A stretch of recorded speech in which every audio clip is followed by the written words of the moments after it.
Well, the streets of Caracas were largely deserted in the aftermath of Maduro's seizure, which has thrown the country into uncertainty. People in the capital have begun stockpiling food and other goods. Many say the US strikes came as a surprise, and they're not sure what Maduro's capture means for their future.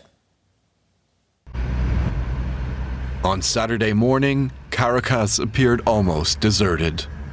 Just a few cars on the road, empty streets, and closed petrol stations. Calm is very slowly returning to the city after the dawn bombings that took Venezuelans by surprise. There were enormous, tremendous explosions in the mountains and then in specific places. The military academy behind the mountains in the Valley Fortuna. This caught us all by surprise. We were sleeping. We heard an explosion, and then we realized what it was. People line up at supermarkets to stock up. Many don't know what's going to happen. Some have lost power, and all they care about is filling their refrigerators. We are buying because we don't know if there will be a shortage. We don't know what will happen, so we are buying. When I woke up this morning, I found myself in this situation. I'm trying to buy food because we don't know how long this is going to last. Despite nervousness on the streets, some have not lost their calm or their hope. Let's hope that all this will soon be over and that Venezuela will be free and that those who want to return will be able to do so. The US attack and the capture of Nicolas Maduro open a new chapter of uncertainty in the lives of Venezuelans.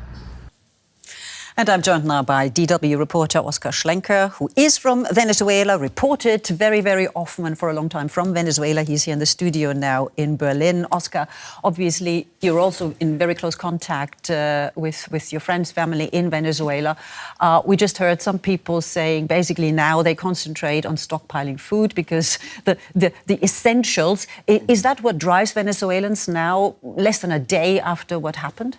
Well, I think it's what drives Venezuelans for the past 20 years. We've endured several humanitarian crises, complex, and even though this does come as a surprise for many, there have been these threats against Venezuela for months now, and there have been moments where people have stockpiled on food because we thought that there was going to be an incursion. We didn't expect it now, but we have expected it in the past. So this is something that people have gotten used to doing long lines to buy food and stock up on basic needs when there are crises, because we've lived through several of them.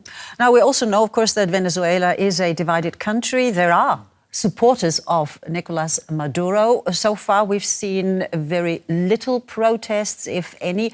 Do you think we have to expect more, or are Venezuelans basically just sort of accepting the fate, whatever it'll be? Well, I think there's a lot of fear right now into what's going to happen. The regime has not fallen. Only Maduro has been taken out. And what we've seen in the past months is an increase in repression against opposition leaders, against any sign of opposition or dissent in Venezuela. We have over 1,000 political prisoners, even though in Christmas and New Year some were let out. This is a constant fear that Venezuelans have, that there is kind of like a revolving door on the prison system. So people are let out to let new prisoners in. So there is a lot of fear still in Venezuela because the regime is still controlling everything and people's lives. That's the point. I mean, there was so much discussion about, well, this could actually be about a regime change. But now we hear that Delcy Rodriguez, the former vice president of Venezuela, who we also heard in the report, demanding Maduro's being set free again, she accepted the presidency. So there's no real regime change, is there? Well, no, and we have to remember that this is a regime that has been building up for the past 20 years, and a power void in the situation that Venezuela is right now would be very costly for the U.S. if the U.S. wants to govern Venezuela, as it said, until there's a democratic change. But a power void in Venezuela with all the criminal activity that goes on there, all the different mafias and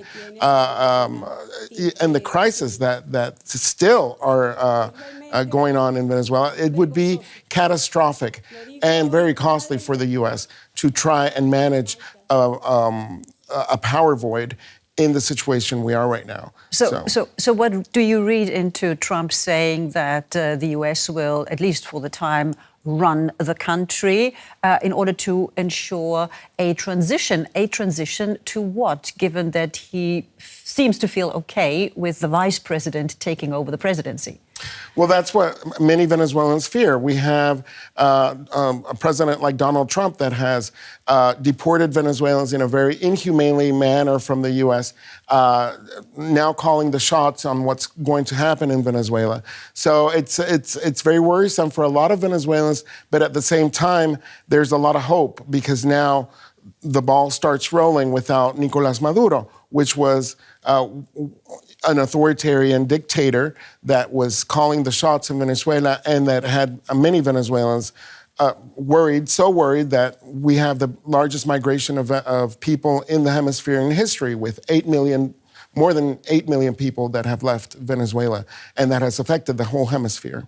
What about the opposition in Venezuela? I mean, the Nobel Peace Prize winner Machado, she already called for the opposition political Edmundo González to claim the presidency.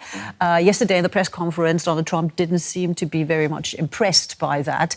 How do Venezuelans feel about that? Would they like that? Yeah, a lot of Venezuelans were shocked to hear Trump say that in the address yesterday, because in fact, in the last presidential elections, many Venezuelans went out to vote for Edmundo González Urrutia, which was the candidate that Maria Corina Machado was supporting because she wasn't allowed to run. So after the Venezuelan government did not show the results and actually handed the re-election to Maduro, then that's when people started saying, well, this is an illegitimate president. So we are waiting to see what the opposition has to say. They're still keeping quiet until they have all the answers. Okay. Oscare Schlenker, DW reporter from Venezuela. Oscar, thank you so much for that. Thank you.